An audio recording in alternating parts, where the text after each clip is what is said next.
जोहार साथियों, आज राजस्थान विधानसभा में राजस्थान का बजट हमारे माननीय वित्त मंत्री दिया कुमारी जी जो उप मुख्यमंत्री हैं उन्होंने पेश किया गया।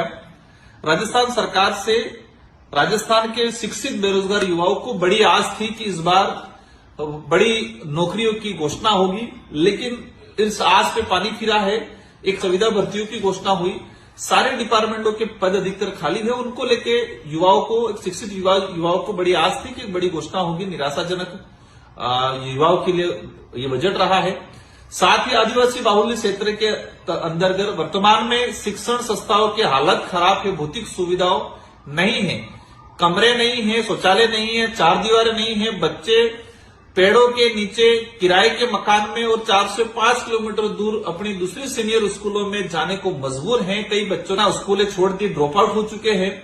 तो एक बड़ी आस थी कि विशेषकर आदिवासी पिछड़ा रेगिस्तान इलाके के लिए शिक्षा की भौतिक सुविधाओं को सुधारने के लिए बड़े बजट की घोषणा होगी, बड़ा पैकेज आएगा।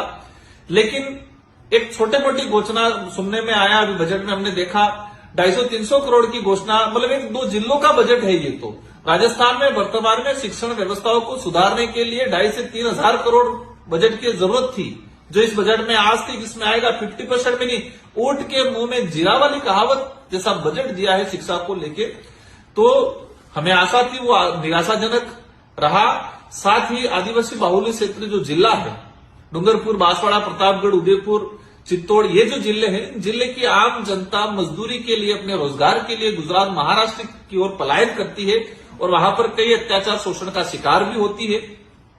इस पलायन को रोकने के लिए हमने लंबे समय से प्रयास कर रहे हैं कि माही और कटड़ा जो बांध बना हुआ है, इन बांधों से डूंगरपुर, बांसवाड़ा, प्रतापगढ़ उस इलाके के जितने जो तालाब है, उन तालाब, जितने जो नदियां हैं, नदियों को आपस में जोड़ के एक बृहद सिंचाई परियोजना स्वीकृत कराने की मांग चल रही थी, ताकि हमारा जो पलायन हो रहा है गुजरात की ओर, वो पलायन रुके और वहां के लोगों को एक सिंचाई के माध्यम से अच्छा अपनी आमदनी को प्राप्त कर सके।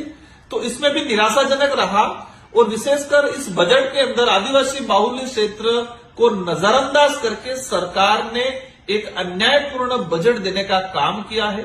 हमारे उस इलाके के अंदर एक ट्राइबल टूरिज्म, राजस्थान का सबसे बड़ा टूरिज्म हब, या कहे कि टूरिज्म डेवलप करने जैसा हब है, तो डूंगरपुर, बांसवाड़ा, उदयपुर ये भौगोलिक दृष्टि सुंदर इलाका है।